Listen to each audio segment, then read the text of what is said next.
Greetings, friends. It's another warm, sunny day in Vienna here, and I'm coming to you once again from Prater Park.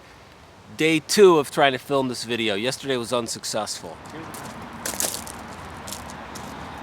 We can disagree on many things, but we all can agree on one thing, which is that this is definitely the best, most beautiful location I've ever shot a video.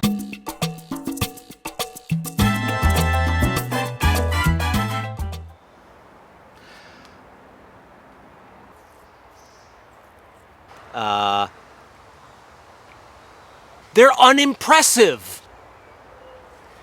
Meditation is designed to bring you peace. Oh my God. Hello, friends. Welcome to another warm, sunny summer day here in Vienna. Coming to you from Prater Park. I got a really interesting question from a beginner/intermediate Zen practitioner a couple days ago. So this woman, we'll call her Cindy, and a friend of hers, we'll call him Doug. They are Rinzai Zen practitioners, and they are traveling all around Europe by car, visiting different Rinzai Zen communities. So they know my mentor, my friend who teaches here in Vienna. We all went out together to have some apple strudel and talk Zen. So what I found out from the woman was, whose name I just came up with, now I can't remember, she wound up practicing with a Zen community in Japan that allows Westerners to sit with them and that has English-speaking people there. So she sat with the big boys, and it was not easy for her. She developed extreme back pain. She blew her knees out, and she developed this mental condition that she had a word for, which I can't remember, but basically she became really sensitive to the sound of someone swallowing or like breathing too heavy in the zendo. So she was pushed to her absolute limit, and she said, I stuck it out because I believed in it. I really believed in the practice. However, she said one day she was sitting in the kitchen working with the head monk, and she said, I was looking at this guy and I just realized that he was an asshole. She said he wasn't even a good person, much less someone whose practice I wanted to emulate. And she said it was in that moment and a couple other moments when she just realized, I don't believe in this anymore.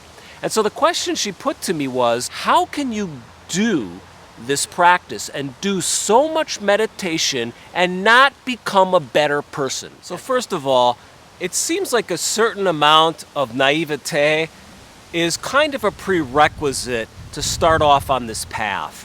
You gotta believe when you first start out. You have to believe the practice is gonna work. You have to believe or have great faith that it's going to improve your life. Because if you don't, you won't do it. And speaking for myself, if I hadn't started the practice, if I hadn't had that faith and had a little bit of naivete about what the practice was going to do for me, if I hadn't had that, I would have stayed in cynicism. So no matter how stupid, how naive, how utterly moronic you are out of the starting gates in terms of what the practice can do for you, in my opinion, at least in my case, it's a lot better than being cynical.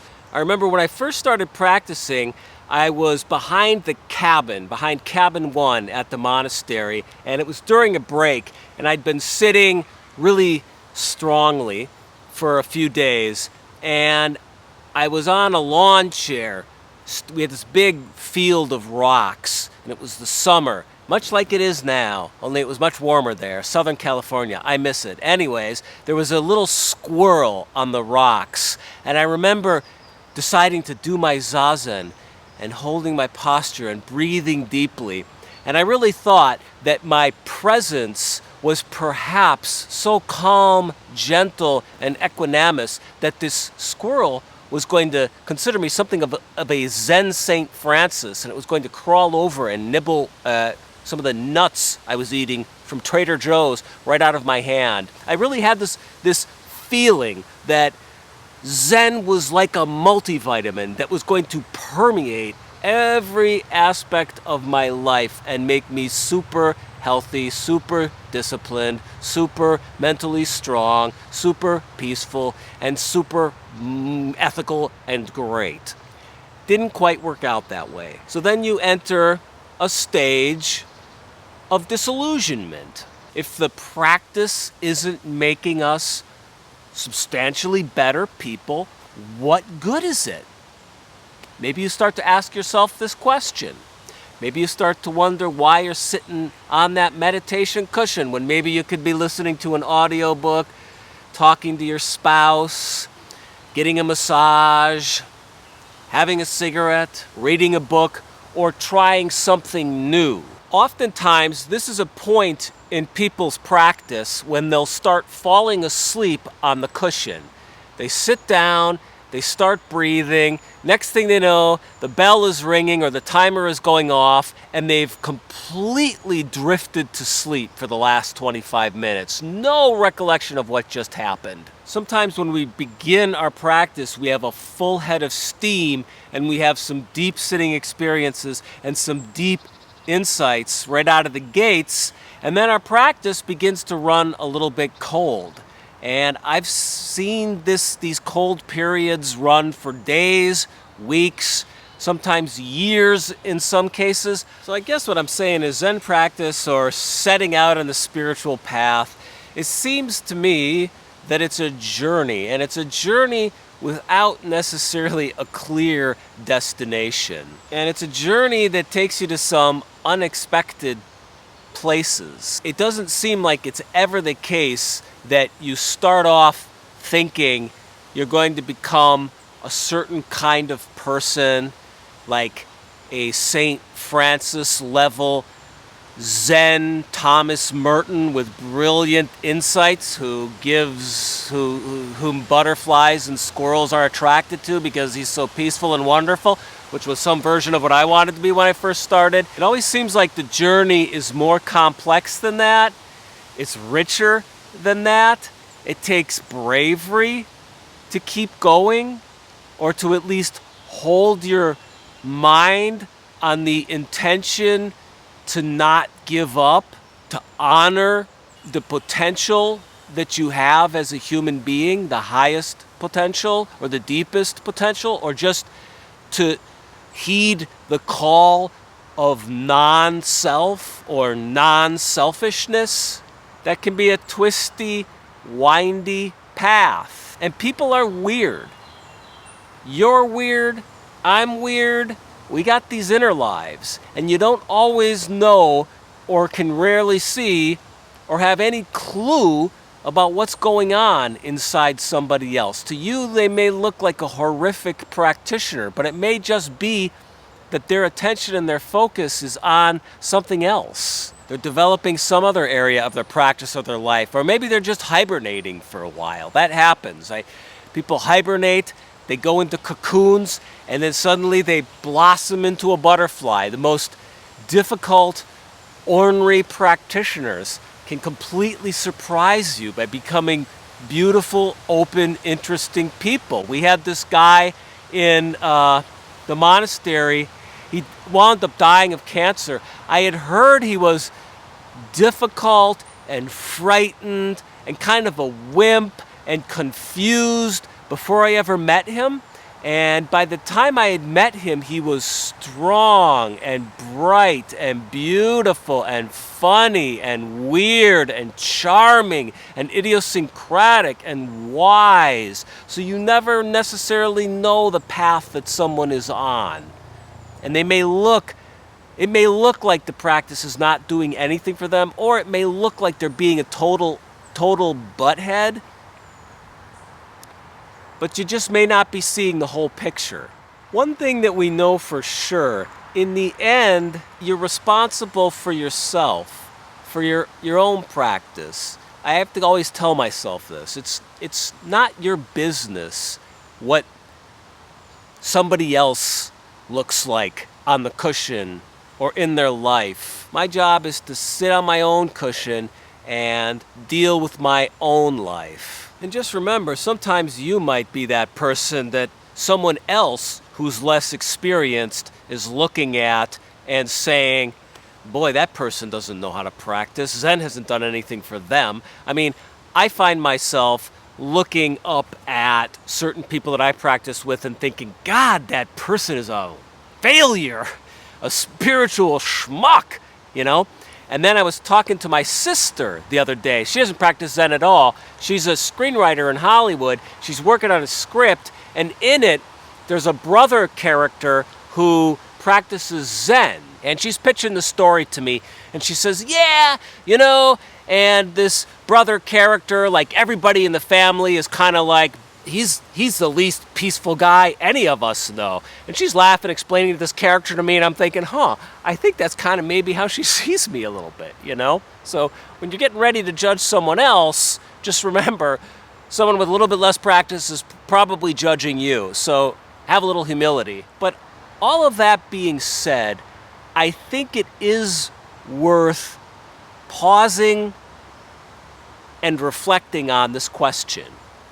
Why doesn't practice, spiritual practice or Zen practice, seem to automatically make all of us, all the time, better people? Shouldn't it? I must confess, I still have that bias. I still feel like it kind of should, but it doesn't. Even my own teacher had a really bad sex scandal. He behaved in ways oftentimes that seemed to me to be not so good. So what's that all about? I don't know.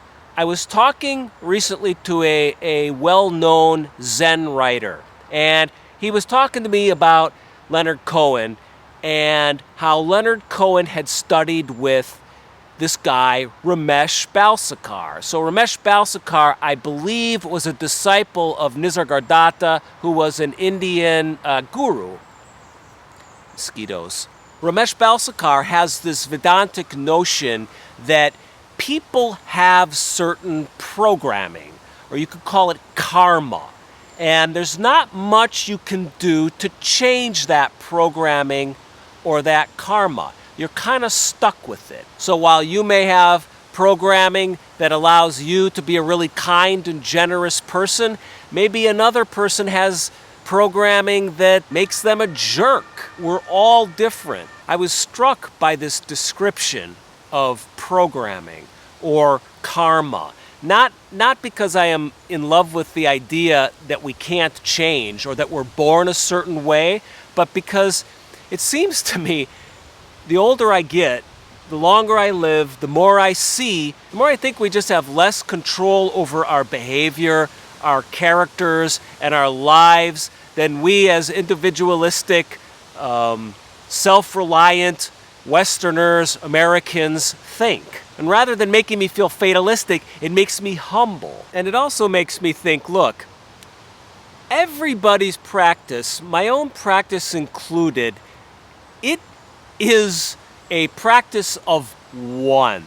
So to make peace at this intermediate stage of practice, when you exit naivete and enter a little bit of cynicism and maybe exhaustion a little bit with the practice, to make peace with and to keep moving through this stage, to keep walking your path, I find it's helpful to pull my attention away from judgment and from expectation and from fantasy and center it on my own practice. And to realize that my practice is perfectly me-sized. It fits me, it fits my problems, it fits my life. And I would do better to bring the attention back to myself. Because in the end, it doesn't matter how anybody else behaves on or off the cushion. I gotta live with myself. I gotta live my life. And my practice needs to be perfectly me-sized. But ultimately, the bottom line for me is don't beat yourself up so much and don't beat other people up so much.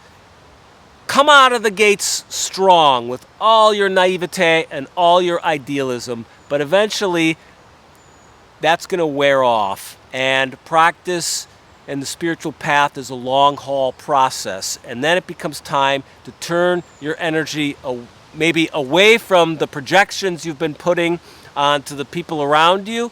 Put that energy into your own practice. Make it intimate, make it personal, cut it to your body, your mind, your heart, your soul, and your life. That's all anyone could ask you to do. That's all you can ask yourself to do. Don't give up. Keep practicing. Take a rest if you need to. But stay on this path. It'll make you more interesting, and in the long run, it will make you a better, more compassionate person. So don't lose hope. Speaking of hope, I hope you liked this video.